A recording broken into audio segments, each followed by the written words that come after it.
Let's get global. International stocks have experienced much of the same tech-driven growth to start 2026 that we've seen in the U.S. Although, instead of Nvidia and Micron, international gains have been largely led by Korean memory stocks, Samsung and SK Hynix. For more, let's welcome in Chris Ferrarone, the head of equity research and strategy at the Schwab Center for Financial Research. Chris, great to have you here. Now, global growth appears to be accelerating across the board. What is driving that improvement? Yeah, that improvement is a change from what we've seen over the last several years, where now we're seeing a real uptick in the strength of manufacturing. And that's not just CapEx related to AI, but we're seeing manufacturing growth really expand across most regions and most sectors. And Chris, as we look at this shift from services-led growth to manufacturing-led growth, why is that important? Why are the global asset allocation implications of a manufacturing-led expansion versus a services-led one?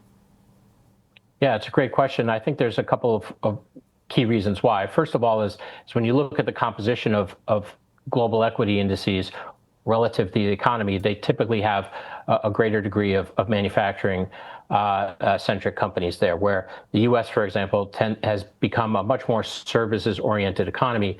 The financial markets, the global equity markets, have a lot of exposure to the manufacturing sector. So it's things like energy, industrials, of course, on the tech side, given the AI CapEx cycle. We're at basic materials. You can go down the list and see the strength of manufacturing showing up in corporate earnings. And how much of this manufacturing resurgence is tied directly to AI infrastructure spending? Well, certainly it's a great deal of it. And we've seen that in the surge in earnings in the semi space, as you noted. Semiconductor stocks in emerging markets in the United States are seeing triple-digit earnings growth this year because of the shortage driven by AI spending. But it goes beyond that. We're seeing strong earnings growth really across the board that in those sectors that are exposed, and that really goes down to classic manufacturing sectors like industrials, to the energy and raw material providers in the basic materials sector. In the telco sector, obviously utilities are tied to AI as well, given the build out of the CapEx, the AI data centers. So we're really seeing that strength quite broad, but the concentration in earnings, the real strong earnings growth numbers that we're seeing are definitely tied to that AI CapEx cycle. And Chris, that chart we have on the screen there says that earnings expectations have boomed. Which regions have the strongest outlook right now?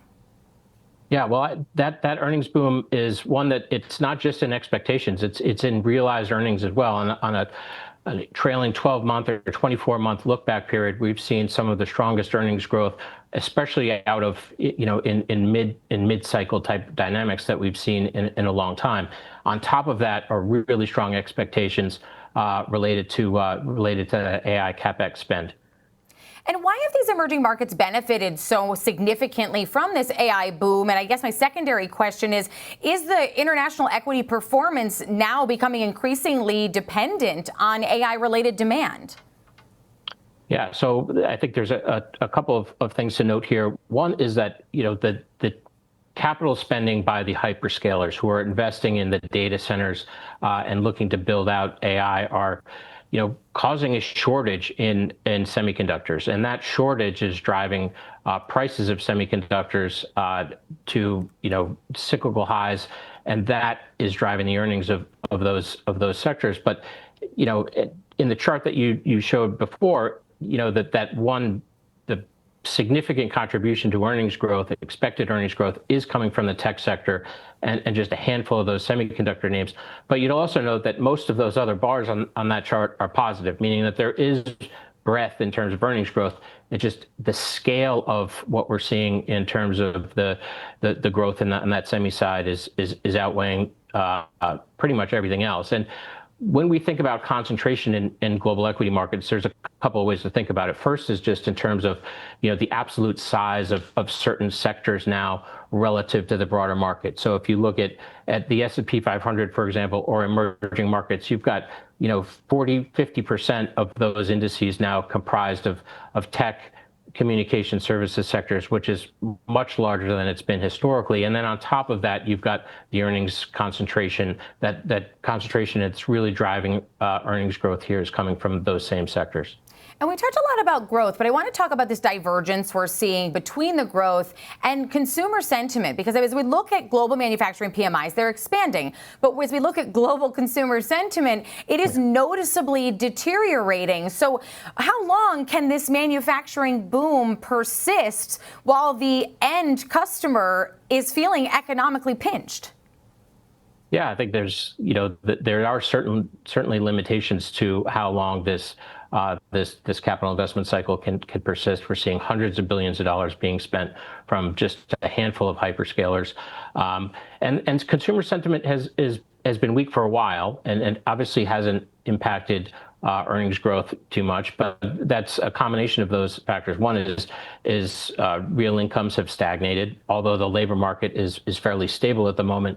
If you look at inflation-adjusted incomes, it started to dip into negative territory. That's because of the rise in input prices and inflation. When you survey consumers on the price of food, on the price of gasoline, on the price of housing, certainly it's a pressure point. And Chris, you mentioned the hyperscalers there, and you brought up a really interesting data point here that the capex from just the big five, Oracle, Meta, Microsoft, Alphabet, and Amazon, is approaching 2.5% of the U.S. GDP. If they decide to rationalize or slow down their investment spend in late 2026, what does that do to the global manufacturing expansion that you're tracking right now? Yeah, it would certainly dampen it, no question. I think what we're fairly comfortable now saying that spend is not looking like it's just going to be faded anytime soon. And in fact, if we look forward to 2027, there's planned increases to that capital spending. That's not to say that it's not a risk to markets. It clearly is, given the enhanced expectations. But we don't foresee any near-term pulling out of the rug, if you will, related to this cycle. Chris, a pleasure talking to you. I'm going to check back in with you a little bit later in the show. We have some viewer questions for you, so stay with us. But that's Chris Ferrarone, the head of equity research and strategy at the Schwab Center for Financial Research.